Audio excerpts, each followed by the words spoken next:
All right, my name's Amanda Rees. I'm at Columbus State University, which is about an hour and a half's drive south of here, on the boundary between Georgia and Alabama. It's a military town, about 200,000 folks, and a minority-majority population, and we're just tipping into minority-majority university population. So, what does that mean? Well, I'm in more of a teaching institution than it's not an R1. And so I would say to all folks who are working on their PhDs, think about the community that you want to move into as a scholar. Is it the sort of place that is going to require, a lot of money, bringing money in and, pushing out those publications? Or you might want to find a space that it doesn't ignore research. We certainly have to publish, especially when we're teaching graduate students, but there is a bit more of a space. So I think finding that relationship that's going to best fit the sort of scholarship that you want to do and the sort of community engagement that you want to do is really important.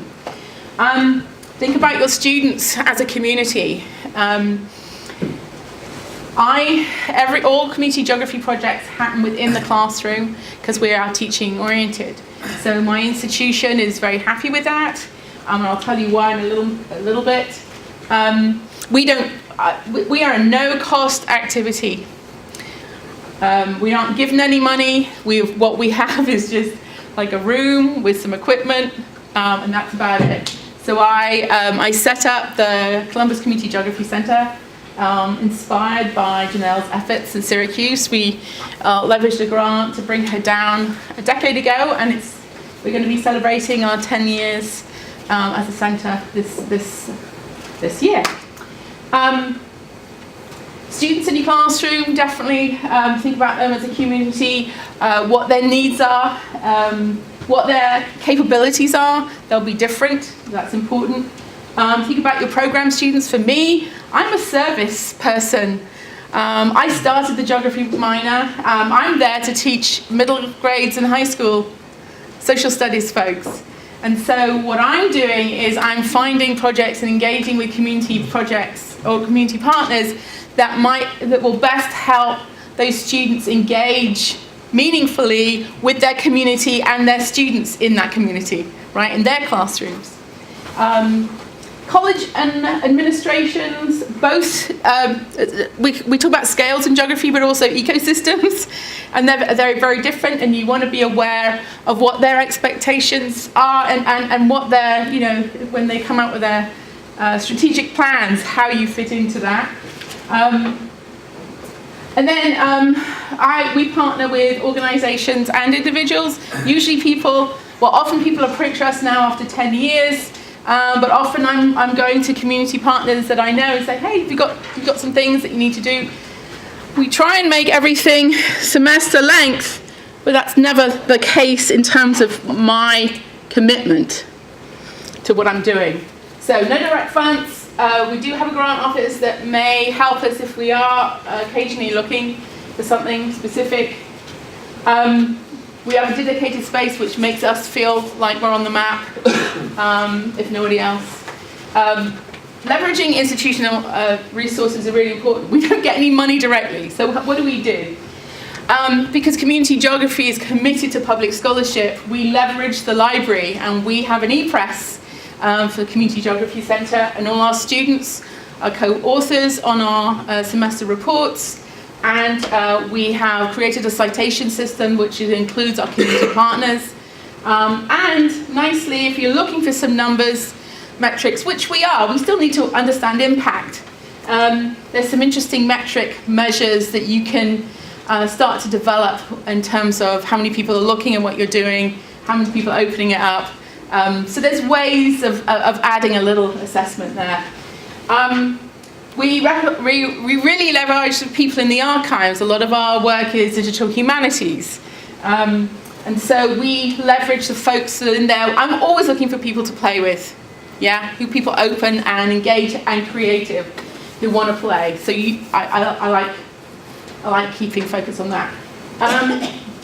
The dean or assistant dean that came to talk to us today, the AAC&U is in town, and they are, if you're an AAC&U institution, if you are an AAC&U state, then what we do fits right into 3 of the 10 high impact practices that your institutions are very likely to be giving a big warm hug to at the moment.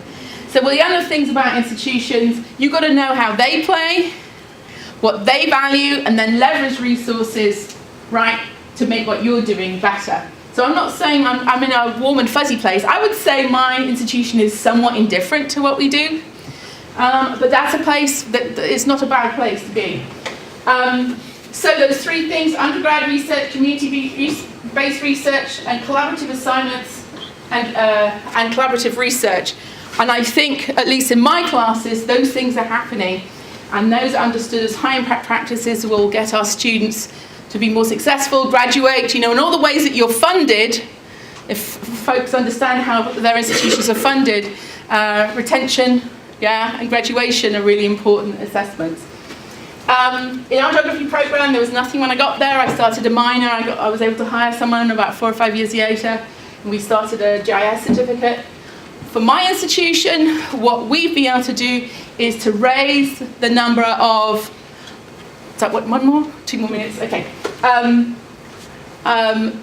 Sort of non-traditional students in geography. And I've just finished an analysis, and we've just come way higher than the national average in terms of race, someone's ethnicity, and then somewhat better for female students. So I'm sort of happy that we've been able to create a diverse community of students.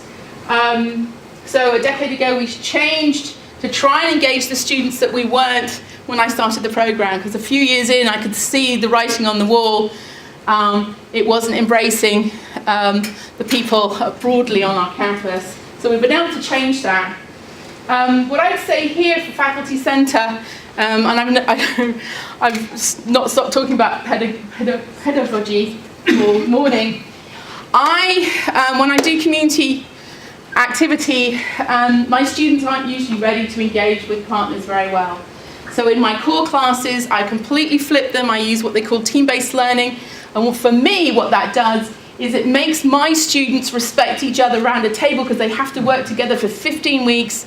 And the only grade pretty much that they develop is in that team. It's tough, it's difficult, but they come at the end, and there's very few students that don't respect the people around their table. It's not completely everybody, but most of those people are respected because they've got stuck in. And that is gold if you want people to sit and work with and respect the thoughts of the people in that community that you're going into. So it's taken me 6 years to really flip it. I've leveraged money to travel, right, and develop my pedagogical approach.